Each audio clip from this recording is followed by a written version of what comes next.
Tidak banyak yang diketahui mengenai sejarah kerajaan atau wilayah Tupo, yang diketahui berdiri pada awal abad 3 Masehi di pesisir timur Pulau Sumatera. Lalu, analisa apa yang dapat kita paparkan mengenai keberadaan kerajaan atau wilayah Tupo ini?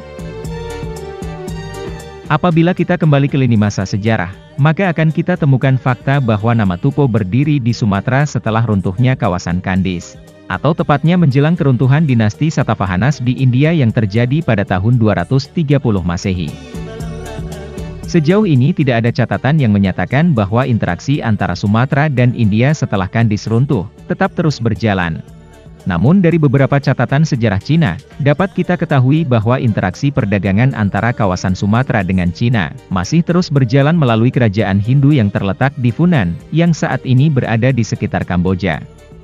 Bukti ini sesuai dengan catatan para pedagang Cina, bernama Kuang Tai dan Wan Chen pada periode tahun 222 sampai dengan 280, serta pedagang Cina lainnya bernama Tuyu pada tahun 375.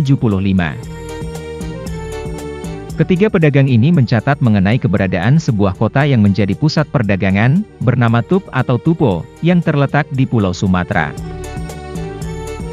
Berdasarkan penelitian oleh para ahli sejarah dan bahasa, ada kemungkinan nama Tup atau Tupo, secara lambat laun dalam bahasa lokal disebut dengan nama Tebo. Jika ini benar adanya, maka nama Tupo seyogianya merujuk pada sebuah wilayah atau kota perdagangan bernama Tebo, di Sumatera. Saat ini diperkirakan wilayah tersebut berada di sekitar Muara Tebo, di Jambi.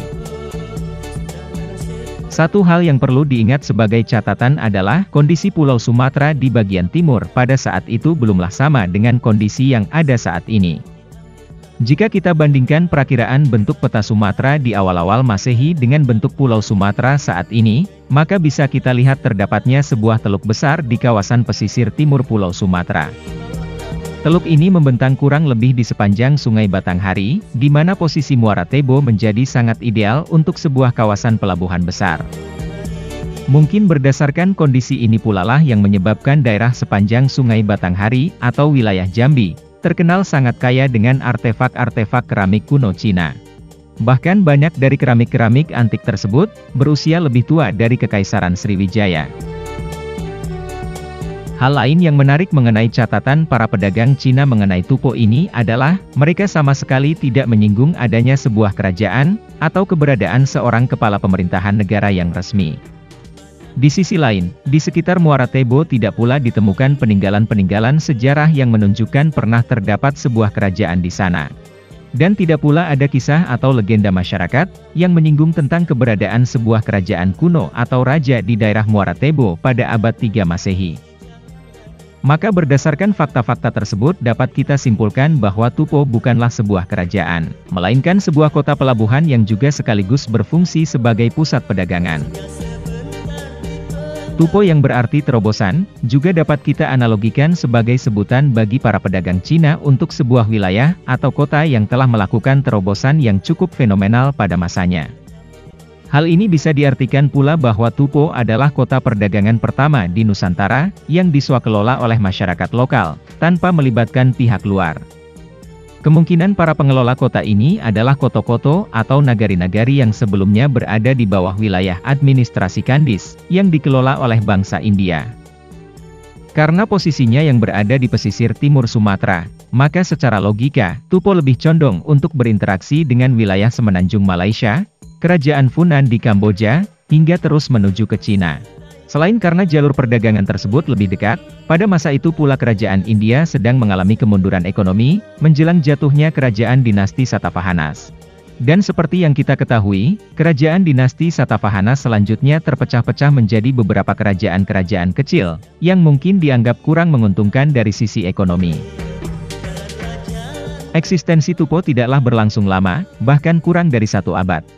Pada penghujung akhir abad ke-3 Masehi, wilayah ini dianeksasi oleh Koing, yang berasal dari wilayah pesisir barat Sumatera, atau diperkirakan saat ini berasal dari daerah sekitar Bengkulu dan Sumatera Barat.